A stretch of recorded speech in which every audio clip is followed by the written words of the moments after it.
So, I have no idea what I'm talking about. However, I do want to say, in case Peter Banty ever listened to this, he promised me chocolate chip cookies and they're not here.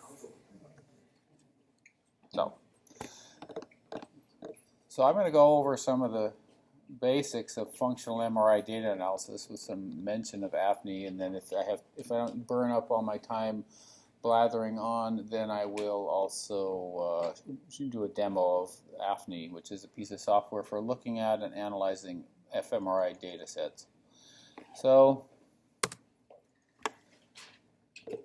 it's not really practical to explain fMRI data analysis in 60 minutes because it's not that it's that complicated, but there's 10 to 20 concepts which are sort of intertwined that are put together to form the conceptual basis of the analysis. Those include subsets of that called pre-processing, individual subject analysis, the group analysis, connectivity analysis, and other things. The difficulty with presenting new concepts is that it takes a while for a person to turn that concept, internalize it, and turn it into their own. This is what doing homework is really about, as far as I can tell, when you're in college. But to take 10 or 20 of them, they get dumped on you, it's confusing. So that's why it takes time to get to understand this, because most of the concepts are basically simple, but of course each one has subtleties and points of contention, sometimes rather vehement contention. Last week at the human brain mapping meeting, there was a famous neuroscientist and got up and said, if people aren't analyzing the data that I recommended, which he said, they're like creationists. They're not even scientists. I mean, he got up and said that twice in front of 3,000 people. So you see what I mean by points of contention. So if you're a beginner, you'll probably be confused, but that's okay because it's not for the reasons I said. Some of the goals of fMRI analysis are task-based experiments where for each subject, the goal is to estimate how much of the blood oxygen level dependent response there is to each different kind of stimulus. You show pictures of something, and then you have sounds perhaps, and so you want to say in every part of the brain, how much was their response to the visual stimulus, how much was there to the auditory stimulus, and of course many parts the answer to that may be 0, or so small that we can't detect it. Another goal would be to model and then estimate the interregional correlations. So we have tasks in there, but not. We present the same stimulus over and over again, or similar stimuli, like faces or something, of different people, but the person's brain doesn't respond exactly the same way each time in every brain location, and some of those will be correlated. And so that's kind of, if it always goes up here at the same time it goes up here, that may actually mean something about how those two regions are communicating, maybe. Then there's resting state experiments where instead of putting a subject in a scanner and saying, look at this, listen to that, do this, you just put them in the scanner and say, lie there and think of nothing, especially don't think of rhinoceroses. And then you just measure this activity. Rather, you measure the MRI. You're not measuring activity, you're getting the MRI. Then you pre-process it to try and remove all the parts of the MRI data that aren't related to BOLD, and that is only partially successful. And then you measure spatial patterns in coherent fluctuations. That is, this goes up here at the same time it goes up here and goes up here. So as opposed to random stuff. The spatially coherent or correlated fluctuations are the basic idea in resting state, versus the task-based, where we say, we know when we showed you face number 1, we know when we showed you face number 2, and so on. So we look for signal changes that are synchronized to this external piece of knowledge. The difference, the conceptual difference between the analysis of task-based experiments and resting state is that there's no external reference. So it has to be self-referential. It's correlated to itself rather than correlated to something you know for sure from outside. And that's the individual level. At the group level, we have to take multiple subjects, the results from multiple subjects, and combine and contrast them. Combine is averaging across groups of similar subjects, and contrast is between groups. For example, we could have imaging group of extremely handsome people and an imaging group of just so people, and then now that probably wouldn't be very interesting, but you could do that with patients and controls, or old people and young people, and so on. So this is a slide on some of the conceptual components of fMRI. This slide in the upper right corner says pre-processing. You see up here, these are the pre-processing steps which are designed to turn the data into something a little closer to what we wish it was. Because we get the data as it is, and we try to massage it or beat it with a club or whatever to make it nicer. So these are some of them. The despiking is kind of obvious. Sometimes you see in the data just large blips, just randomly, and those things don't have. It's a little hard to see what they are sometimes. They need to be removed, otherwise they'll interfere with the data processing. Image registration. The single biggest practical problem in fMRI is the fact that people move in the scanner. Unavoidably. I mean, a voxel size, as you may have heard, is like 2 to 3 millimeters for a functional MRI. So if they move a half a millimeter, they move a quarter of a voxel. That means the data in this voxel that you're saying is coming from this location in space is now suddenly coming from a place, a quarter of it's coming from a different location. So we try to fix that. It's better not to have the data contaminated by subject head motion than it is to fix it, but it's hard to avoid subject head motion. Typically, the best subjects are students who get scanned over and over again, and so the 7th time you do something, you're usually better at it than the 1st time. The worst subjects are small children or very old people with dementia or something like that. Scaling, normalizing the data so that data amplitude so that it has the units from the scanner are just kind of arbitrary. They're basically you get. I mean, the physics of the reception is you get the radio waves emitted by the subjects processing hydrogen protons cause a voltage in the head coil, which is then gets sent through a thing that's on the head coil called a preamplifier, which then gets sent through wires to another thing which is called the amplifier, which boosts the signal, the voltage, to a range which is convenient for manipulation, where it's turned into numbers, digitized. There's these arbitrary scaling factors in there. The preamplifier and the amplifier have these kind of arbitrary scaling factors to boost the numbers into a voltage into a range that's good for digitization, and that will vary from person to person. And so what the normalization is to try and get them all on the same scale, so that when we go to combined data between people that we're trying to compare, instead of measuring these temperatures over here in degrees Celsius and these over here in degrees Fahrenheit and then doing statistics, well, that'd be pretty crummy statistics, wouldn't it? So the ones with I'm not going to talk any more about that previous slide because those are pre-processing and relatively simple, but people who actually do this need to understand them. Time series regression. This is the core of functional MRI analysis in the sense that your heart is the core of you, because if your heart turned off, you would be in trouble. Time series regression. This is a model. I have a picture of this a little later. This is a model of the bold response in the data, and the jargon that's used is hemodynamic response function, HRF, convolved or folded over with the stimulus timing. But that's what we think of the signal as. Show you a face, and your visual cortex goes up. The signal from it goes up because it has to do more work now. You're paying attention to the face, and that's the hemodynamic response. The bold out, and then it goes down when the face is removed, so because it's doing less work now. But the data isn't just the up and down part. That would be nice, but it's not. It has a baseline, which you might call the null hypothesis model, the constant level. But the constant level is not constant. It drifts around up and down over a period of like 100 seconds or more. That's pretty annoying. That's probably caused by tiny subject head movements, non-conscious movements. We're talking fractions of millimeters, 100 microns or something. That's almost impossible to detect and almost impossible to correct, too. Physiological noise. Another annoyance is the subjects keep breathing. That's also difficult to get rid of. Their hearts keep beating.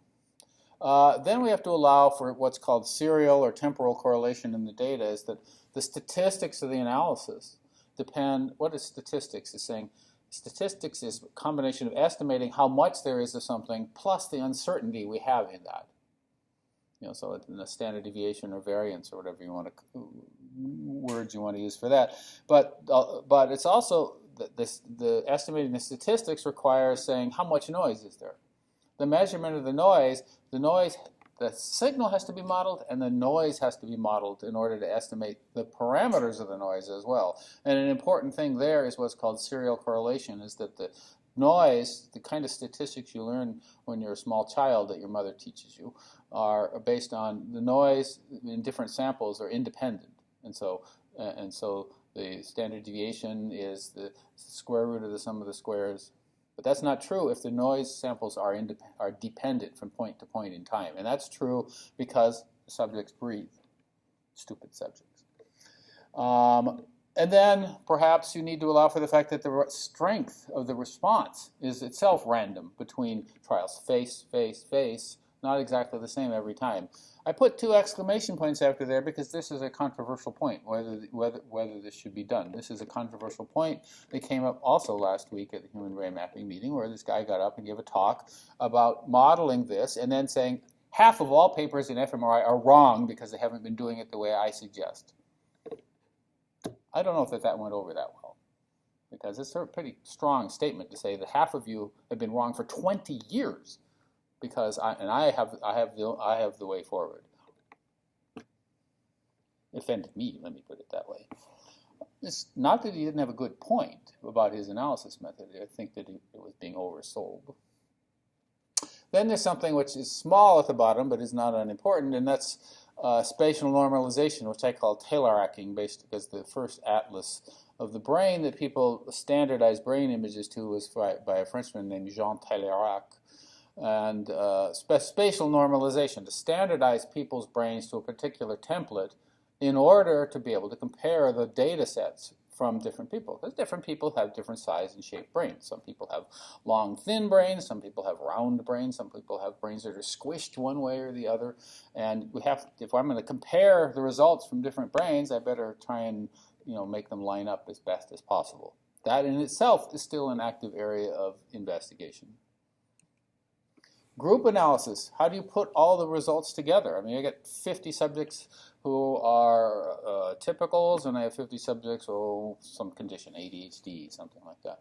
So how do I do statistics? I have 100 sets of data. Well, I got to put those all together to get something that I can try to understand, because you can't look at 100 results and put them together in your head in a useful way. Blobs, spatial models of activation. I have something to say about that. 2, the HRF is this time model or the temporal model of activation. The blobs, or clusters as they're usually called, are the spatial model of what we're looking for. That is, if you did an activation analysis and you got something that looked really nice, but it looked like a checkerboard in the brain, on, off, and a checkerboard pattern, you wouldn't say, oh, look, I've discovered the checkerboard response.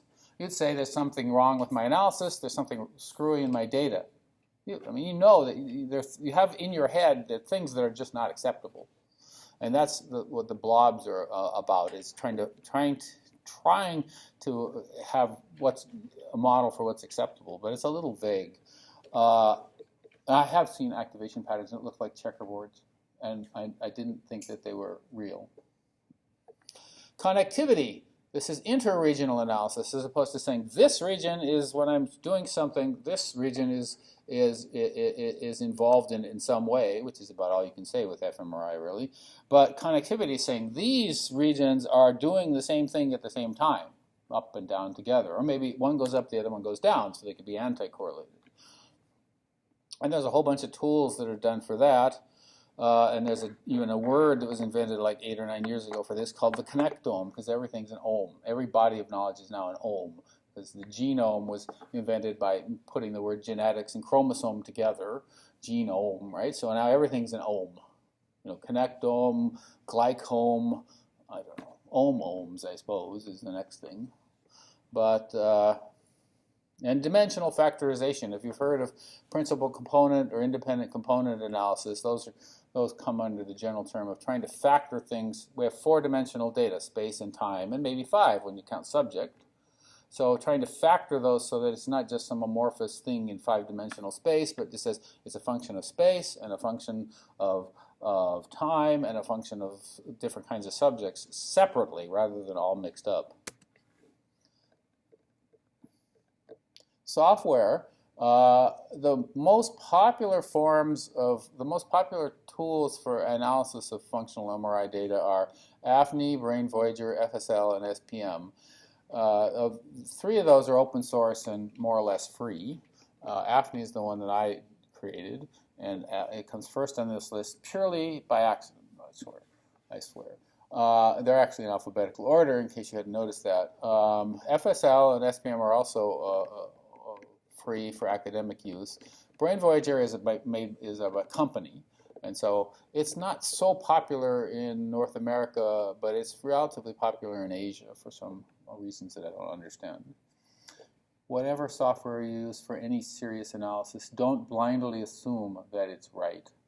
First of all, you could use it wrong. Second of all, it could be wrong.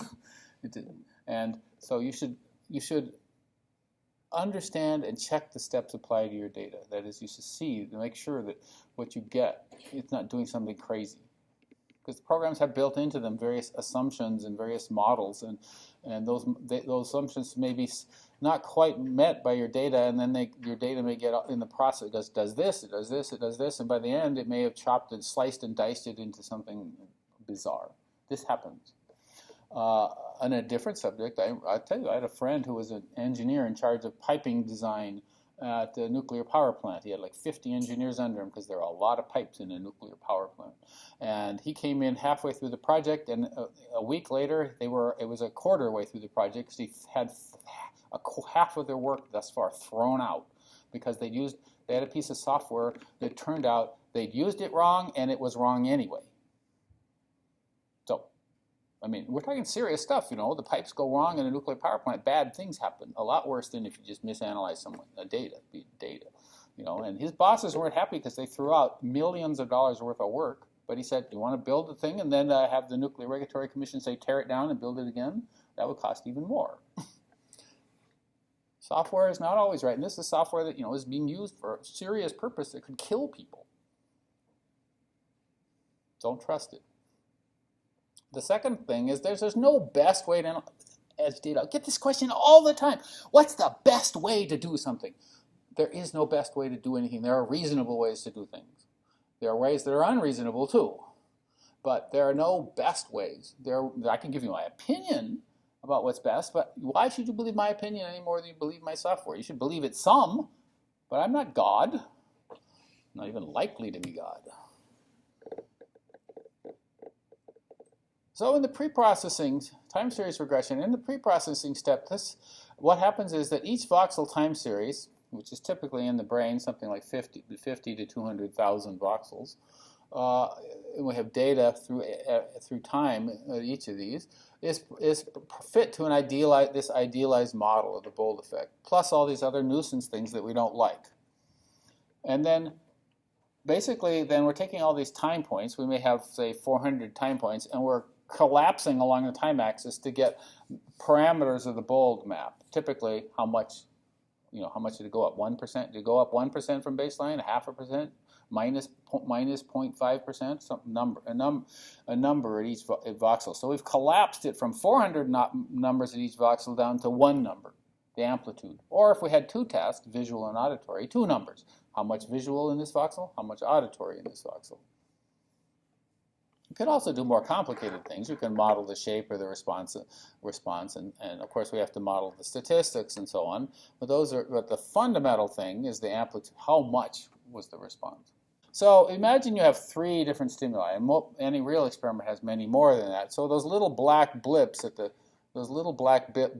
bottom of the graph are supposed to be stimulus, whatever it was, face, one occurring 1 second, one at 7 seconds, and one at 10 seconds.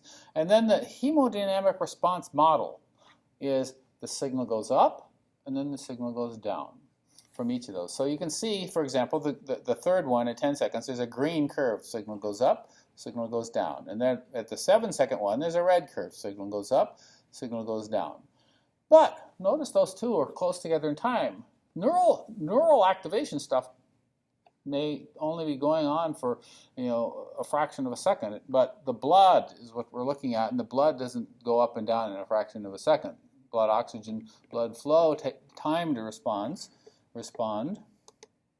and so we have these overlapping responses. Our mathematical model for this is that they add up. That is, at this the cursor gone. At this point in time, we have the decaying response from this neural thing, which as far as the neurons go, that was ancient history. That was like 6-7 seconds ago. And then this one, which is 3 or 4 seconds ago, then these two responses here and here add up to that. This is the additivity or linear model for this. Is this an accurate model? Approximately. Is there a better choice? Not really. Because if you say, oh, well, they don't add, it's more complicated. Okay, it's on you. What's more complicated? How would you model it? You can't just say it's not this. You have to have an equation. Addition is an easy equation to understand. Anything else becomes hard. And we're lazy scum in the fMRI world, so there we are. So the hemodynamic response model is this is called the convolution of the simple shape, like this green curve, with this timing function. The two are folded together to produce the blue curve, which is up and down, up and up and up and down. Now we run and see the root of the problem. One of the problems in fMRI, well, many problems, is that two stimuli close together don't produce two distinct responses, even though neurally they may be very distinct.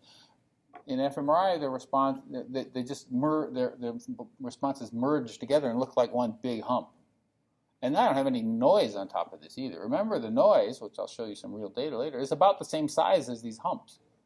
So and our data is not gathered like this curve is plotted at once every 20th of a second. Our real data is like 2 seconds apart. So the data is nowhere near as nice as this graph. This is a cartoon. This isn't even approximately like data.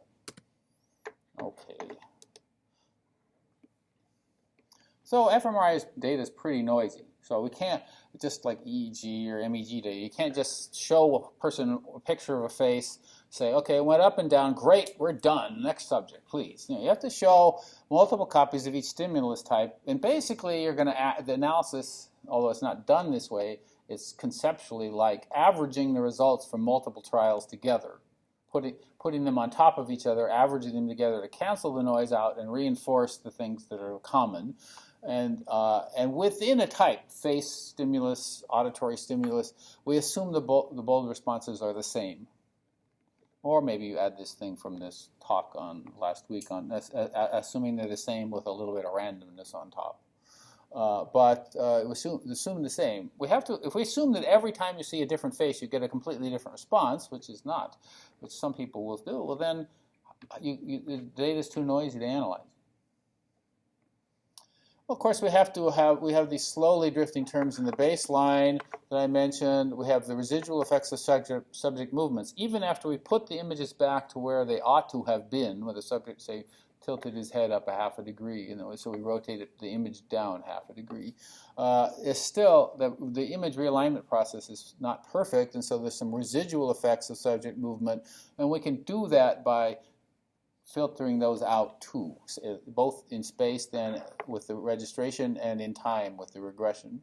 And you can use physiological regressors if you have some measurement of physiology, which can be done with an instrument on the finger that's called a pulse oximeter, instrument around the chest, respiratory belt, which goes by the god-awful name of plethysmograph, or even more invasive by a mask that they breathe in and out of, so you're measuring how much oxygen and do they use and how much CO2 are they putting out. So here's the result. This is the sample linear regression model for the data that I'll show if I ever get around to doing that. There's 1, 2, 3, 4, 5, 6, 10 components in this model. The horizontal axis is time. These two bottom components are constant and a slow drift upward. So this would allow for, over a period of 150 time points, so the units here are not seconds but time points, TRs as they say, over 150 time points, this would allow for a constant and a drift up or a drift down. Because what happens is our model for any particular data is an unknown constant times this, plus another unknown constant times this. So if the constant for this red curve is positive, that means the data drifts up. If it's negative, it drifts down. We don't need a separate drift down one.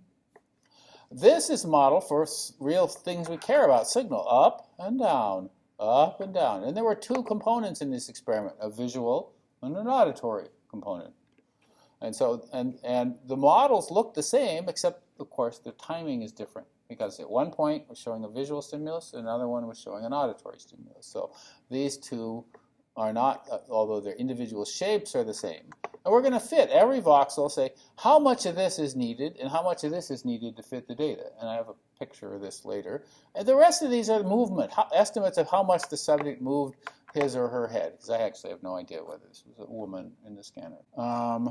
So these are the movement parameters. You can see here the person's head jerked up slightly. And that slightly is an important word here. This is in degrees. So that's like about a tenth of a degree or less. So, but it's measurable. So we have 10 components in this model, only 2 of which we care about. The rest are called nuisance regressors. But they need to be in the model because the data contains stuff that looks like this. So we need to allow for that. You have to model the data as it is, not as you wish it was. So here's one voxel's data from the same experiment. So the black is the real data, and the red is the fit of the curve to that. It's the bold plus all the nuisance parameters fit. That's why it's got wiggly parts, because the motion had wiggly parts, remember? Because the bold response didn't have wiggly parts, and the slow drift up and down certainly didn't have any wiggly parts.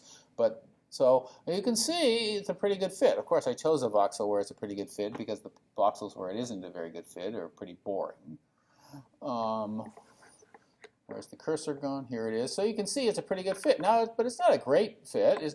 You see there's stuff left over at the top and at the bottom in some of the cycles. So here's the stimulus cycle, and there's a bigger response, and then there was a crash afterwards. And what caused that? That's an excellent question. I have no idea. I could guess. Small subject head movement. I happened to coincide with the subjects taking a deep breath. Taking a deep breath by itself causes signal changes measurable in the brain for at least 2 different physics reasons, maybe 3. Well, no, 2 physics reasons and 1 physiology reason. The physiology reason, obviously, you breathe deeper, you get more blood oxygen. Physics reason, moving the chest through a magnetic field changes the magnetic field, changes the image, because the image is made from magnetic fields. So, also, every time you breathe, your spinal cord moves, and that's right next to the brain, right? That also causes a change. See, breathing, I told you, is a terrible thing. So here's the results from one subject of that data. Now you can see here, so here are blobs of activation. You see, this is what we call them, blobs, or clusters. You see, here I have the crosshairs here in the image, and you can see activation. But this is all through the brain. You look at it in slices, it's sometimes hard to get an idea of the 3D pattern. And there are various ways to deal with that. And here, one of them, I have a movie where we're looking at the brain is rendered what I call see-through or show-through rendering, so that the activation shines through the solid brain tissue. And so, and then if you animate that, you can get a pretty good idea. This you build in your mind's eye builds the 3D structure from this. You get a pretty good idea of the activation pattern, which is a lot in the back of the head, which we know is visual, and then also forward on either side, which is auditory. So if someone who's experienced in this stuff would look at this and say visual and auditory stimuli must have been combined here. Spatial normalization. Well, the typical way to do this, almost always, is done by, we take besides the functional time series, which are called by this method that you've probably heard about called echoplanar imaging, we would take the structural images or anatomical images, which are higher resolution, but take longer to acquire. So you only acquire one volume, not hundreds. And then I have an excellent 3D brain image, a 1 millimeter resolution of your brain, your brain, your brain, your brain, your brain, and so on. And they're all different size and shape. And so I align them somehow. And there are various ways to do that. I align them all somehow, and then I apply the same transformation from data from my brain on the echoplanar grid. I apply the same spatial transformation that was needed to get my anatomical or structural image to align with everybody else's. So if I had to rotate it like this and stretch it like this, then I do the same thing, rotate and stretch to the echoplanar images. And then I can get everybody's results in the same, mapped to the same, and we use the word space. Now, how accurate is that, though? Not that accurate. 5 to 10 millimeters if you use the simple kind of transformation I was talking about, rotation, stretching, stuff like that. Maybe 2 to 3 millimeters if you use more complicated transformations. Getting it finer than that, especially in the periphery of the brain, is at the moment not possible, and may not be possible really in principle. People's brains vary so much near the outer part of the cortex. In the good old days, we used to align to something called the Talleyrand-Tarnot Atlas, this French atlas written by two French neurosurgeons in the mid-'80s. In the decadent modern times, people use something called the MNI 152 Atlas, which is MNI is the Montreal Neurological Institute, and the 152 is they had 152 brain images, and they aligned them and averaged them and said, this is the template, the average brain. Now, the average brain, you do that, this is the alignment. This is what's called an affine alignment, which allows for rigid motion plus stretching. And you can see that it doesn't have a lot of, this does not look, except in gross outline, much like a human brain. I mean, as you can see, it's got the central fissure like this, and major white matter structures, and and stuff like this, but it doesn't have the real detail that real people's brains have. And this is if you try to do something a little more complicated, ninth order polynomials in space. You can get, you see it has more sharpness, but it's still not that good. And then, but you can do more complicated nonlinear spatial distortions, warping we call it, in order to do that. And then here's what happens if you do something like that, where the cursor go. Then this is starting to look like a real brain. It still doesn't have all the detail that a real brain does. Right at the edges, you see this stuff. A real brain might, this thing that comes out, this white matter might split into two pieces in one person and not in another. And you average them together, that kind of get washed away. But the major structures now are lined up pretty good. And in the center of the brain, the thalamus and the basal ganglia, the deep gray matter, those tend to line up really well because there's less variability between people, as opposed to the outer edges of the brain where there's a tremendous amount of variability between people. Group analysis. Group analysis, the tradition is almost always to do things in two stages. Individual subject analysis, so basically boiling down the time axis to how much visual stimulus response was there and how much auditory stimulus response was there in each voxel. And then, those numbers are typically called betas. The beta visual, the beta auditory, and then the measurements of size or amplitude. And then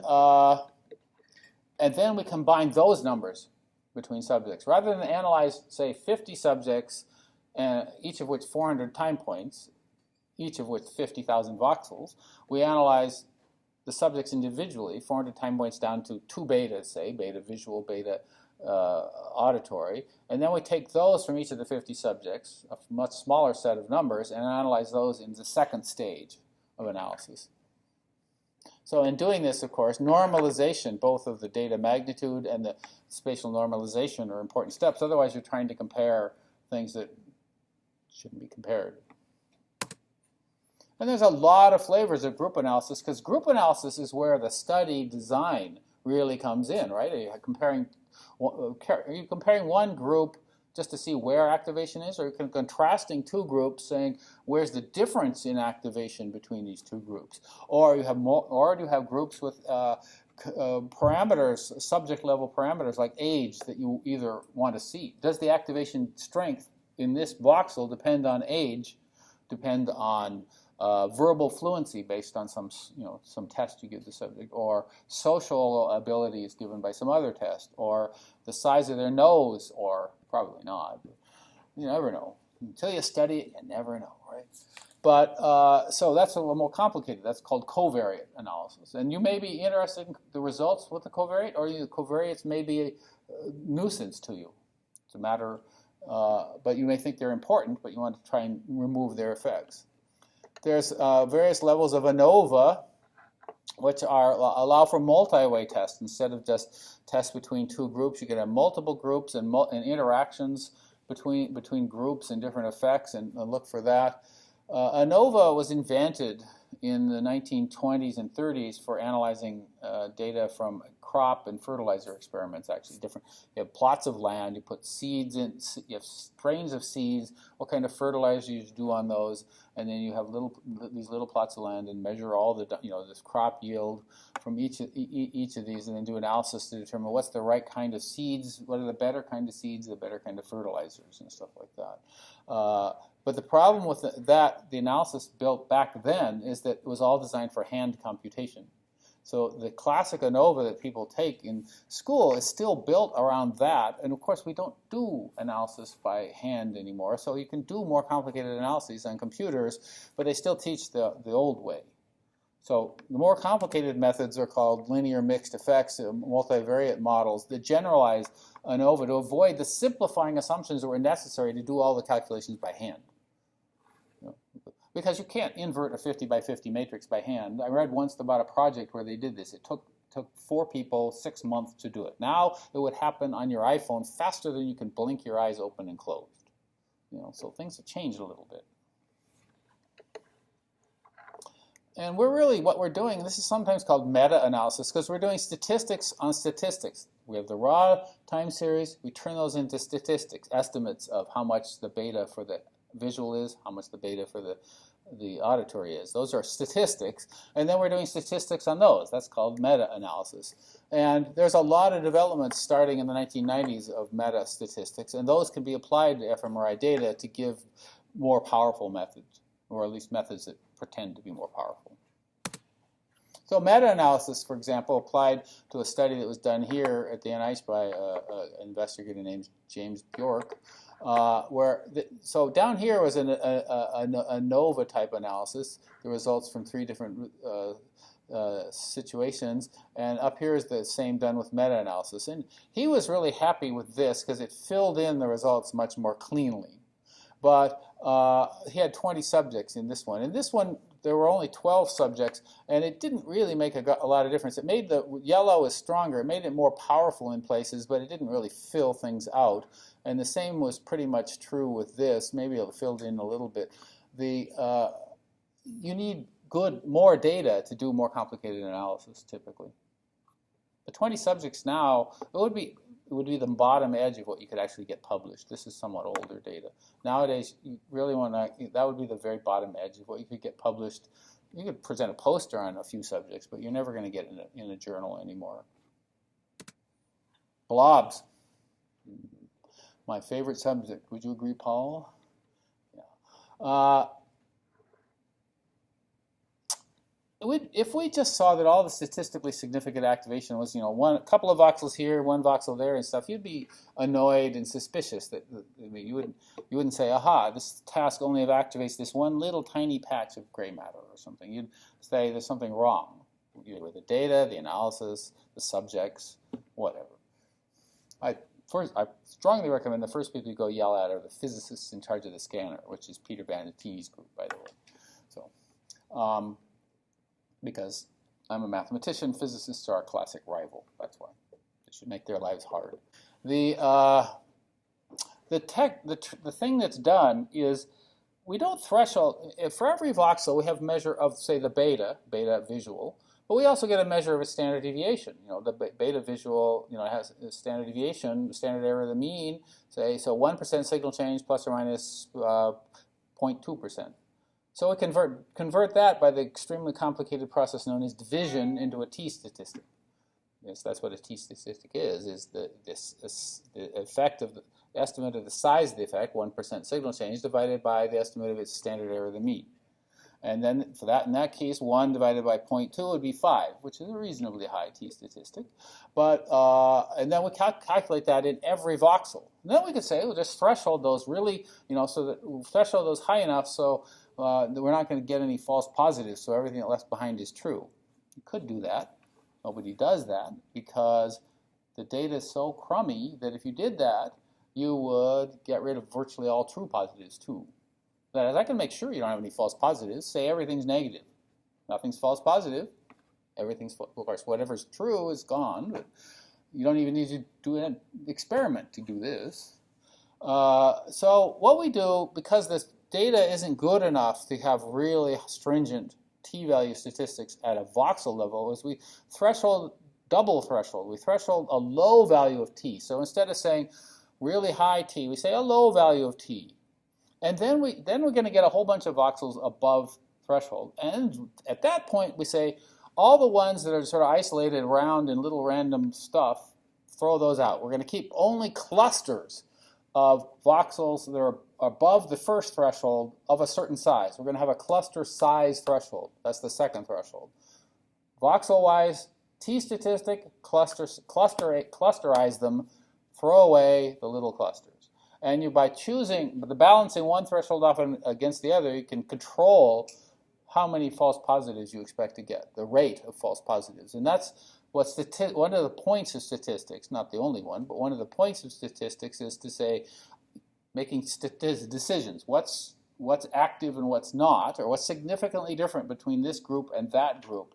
And you want to say, what's the probability of false positives? Because of course there will be false positives, but you want to have some idea of, you want to control that. I'll say traditionally that you want 5%. That's just a tradition that goes back when people couldn't and still can't, have a good criterion, so they just made up a criterion. But this allows us to take a low per voxel threshold by raising the cluster size threshold. This is an issue that unless you were not paying any attention last year, caused a lot of angst. That's the double exclamation mark again, because of approximately a year ago, a paper came out saying that the method that's used to do this is in fact not controlling the false positive rate anywhere close to 5%, that it is terrible, and that basically when the paper was first published, they basically said all of fMRI is wrong, or should be called into suspicion.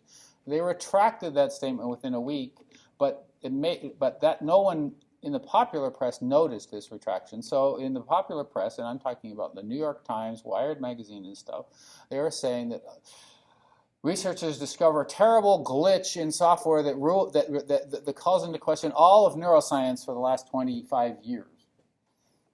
Well, it's hyped, right? It's a combination, but they had a point. And if you're going to be anyone going to be in Italy next week, I'll give a talk on it then. Otherwise, you'll have to wait till I come back from Italy, because I haven't finished my talk, actually.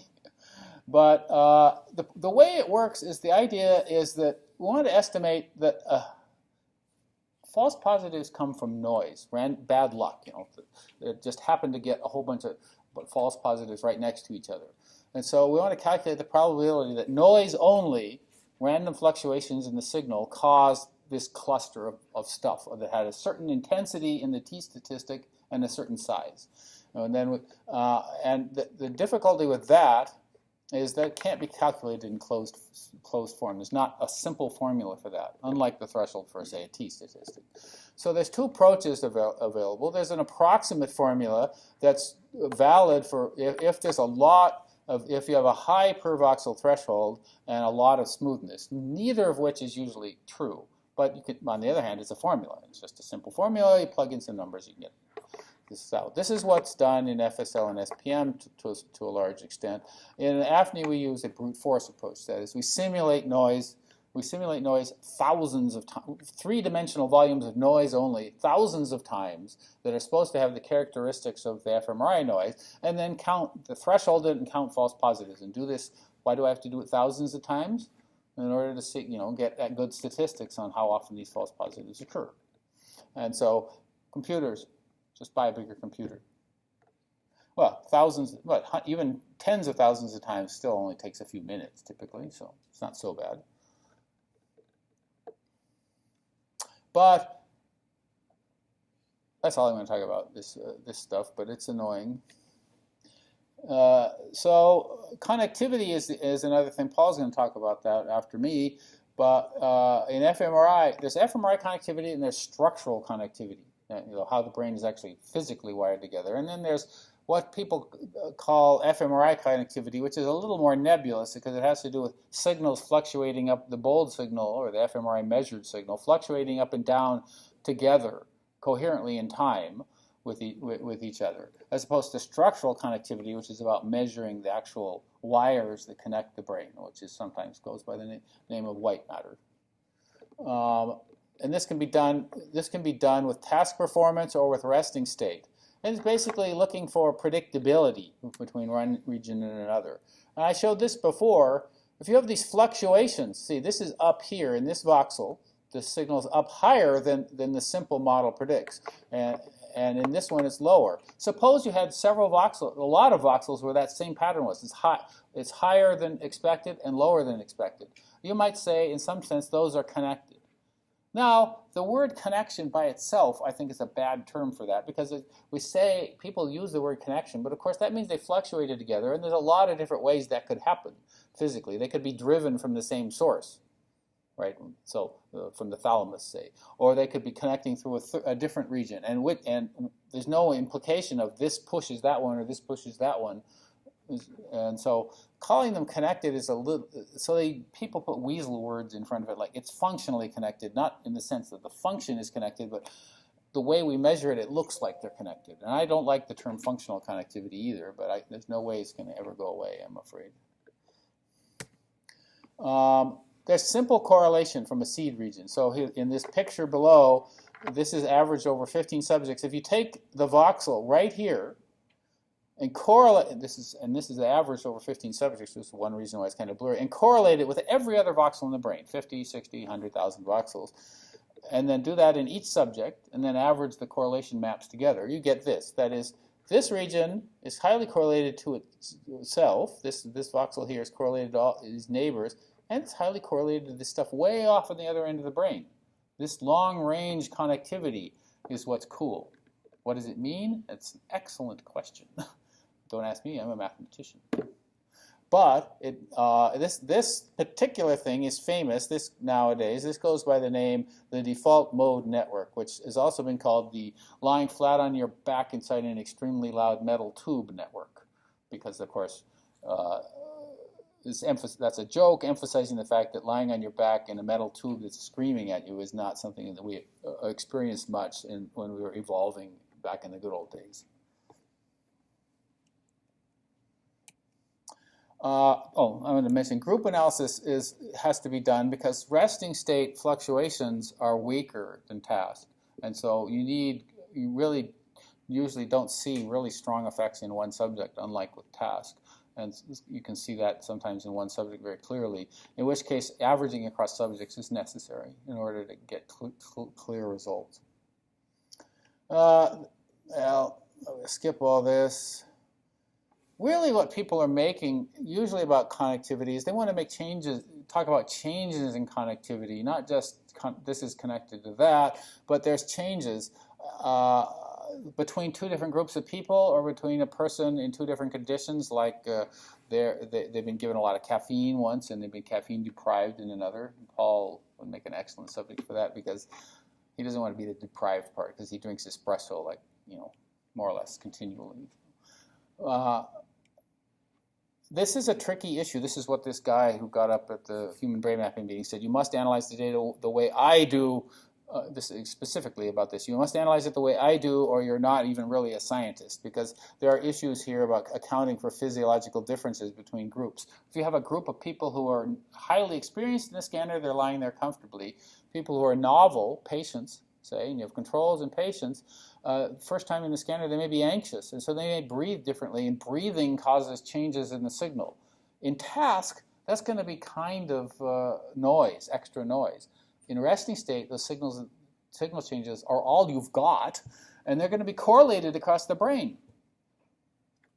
Extra connectivity, or maybe diminished connectivity, simply because they're breathing differently. This has been measured. This is, to do that kind of sub-analysis carefully, you must measure breathing patterns too, because anxious people breathe differently. They may hold their breath subconsciously for a little while and then take a deeper breath to make up for it. That, if you measure with the chest belt, this becomes quite obvious. Now, how to do this properly? Well, it's contentious, because there's no best solution. There's only reasonable solutions, and the question is, are they even reasonable? I don't know. They seem reasonable to me. Well, I'm going to skip all that gratuitous stuff, close PowerPoint, and give you a 5-minute demo of AFNI.